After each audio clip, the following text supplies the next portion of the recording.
All right, we are live backstage, Valley View Casino Center. This is our dub. This is our official backstage broadcast brought to you by Bud Light, famous among friends, and some of my best friends are right here. Absolutely. Ladies and gentlemen, make some noise. Give it up for Zapp, everybody. Zapp is here.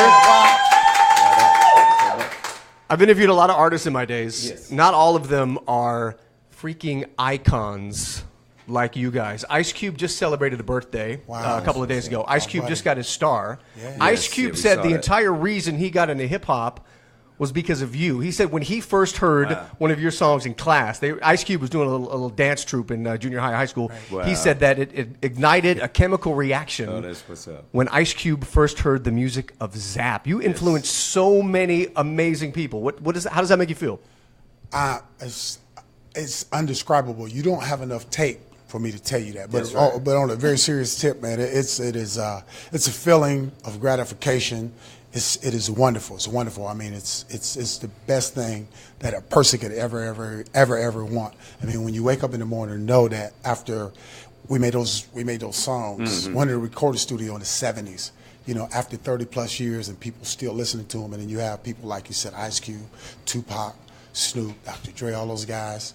And they made their careers based on something that my brothers and I did. Man, that's amazing. It's just amazing. And you've got old school people in their 50s and 60s and 70s that grew up with you. But then you got the new kids. You got 12-year-old kids, 13-year-old kids, pop locking and breakdancing and sampling your music. That's right. I got a question. There's been dozens and dozens and dozens of hip-hop artists and rap artists and musical artists that have sampled the music of Zapp. Yes. Do you have a favorite sample that you hear and you're like, all right, you did our music justice? Yes. What's your favorite one? The BMI check. That's right. The check. Okay, no. As long as the check. No. Seriously. What's your hey, man, well, I'm not even getting ready to do that to Ice Cube and him. You said he just had a birthday. There's no way I'm going to pick a favorite. I'm with Lester. All of them, man. You know, everyone. That's how we're going to do that, ladies and gentlemen. Every one of them. My favorite would probably be, on this very serious tip, More Bounce, So Rough. Right. More Bounce, So Rough, Dance Floor, Do I Diddy, I Can Make You Dance, Computer Love, I Want to Be Your Man, California Love. Did you Be All Right? Be All Right, okay. All of them, man. California Love, yes, and on and on. You've got huge fans here in San Diego, huge fans all across the U.S. But what are fans in Tokyo like? Because you guys tour the world. You know, we were there last month, I think, man, and the most amazing thing is that you said that young people around the world are getting into Zapp now. We finished our second night at the Billboard Live there, and it's this one of the ladies worked there, brung her family, brung her father, her mother. She was like 20. Her father, mother, and her little brother, and one of his friends, and they were fans, man. It's amazing. Japan, that's amazing. Japan, yeah. All around. And they didn't speak a word of English, and they knew all of the songs. That's man. That word for word. That's man. just that's you don't amazing. you don't even know, man. That's amazing.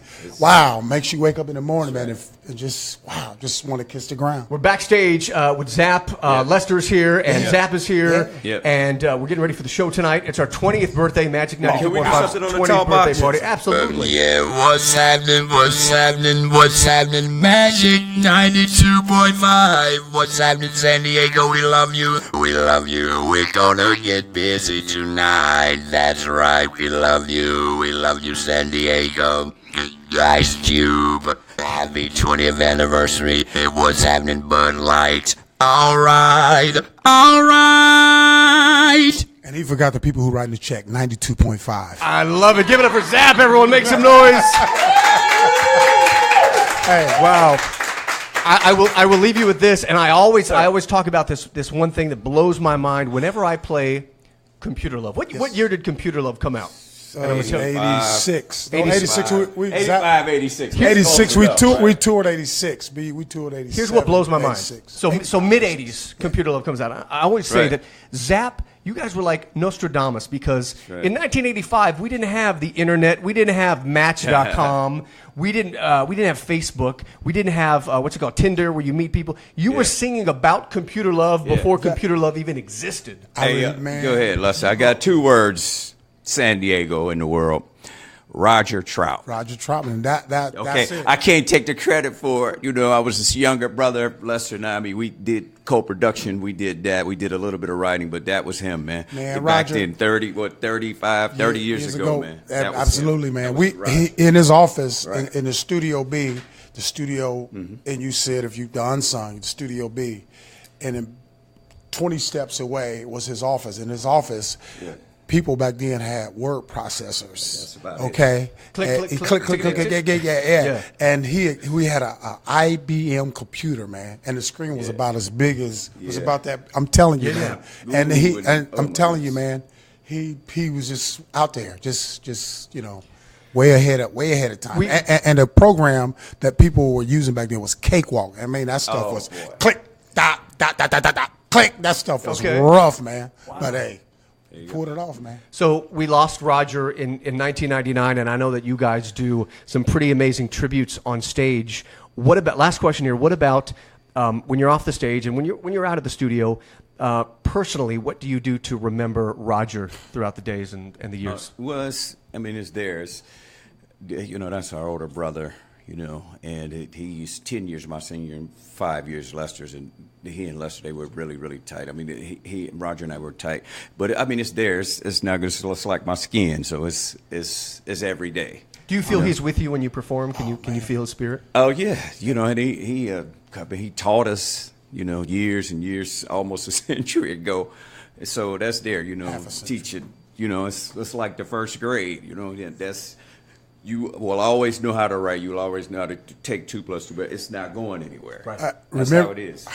For me, remembering Roger is like, remembering how to tie your shoes. I mean, he taught me how to play.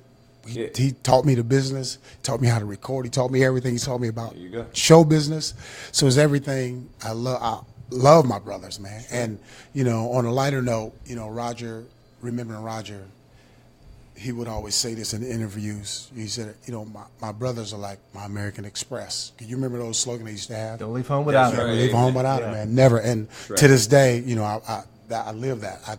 There's not a show that we don't mention Roger. There's not a day that I go by that I don't think about Roger and my brother Larry. Sure. You know, this is amazing. Well, you have the biggest Zapp and Roger fans here in San Diego. We can't wait to see you tonight. You want to take us out with something for our 20th birthday? We're live backstage. Yeah, 20th anniversary, 20th happy birthday party. It was happening Bud Light San Diego. That's all. I don't remember anymore.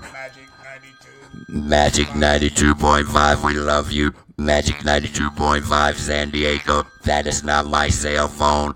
We do love you though, San Diego. Peace in the Middle East. Hey, you know who that is?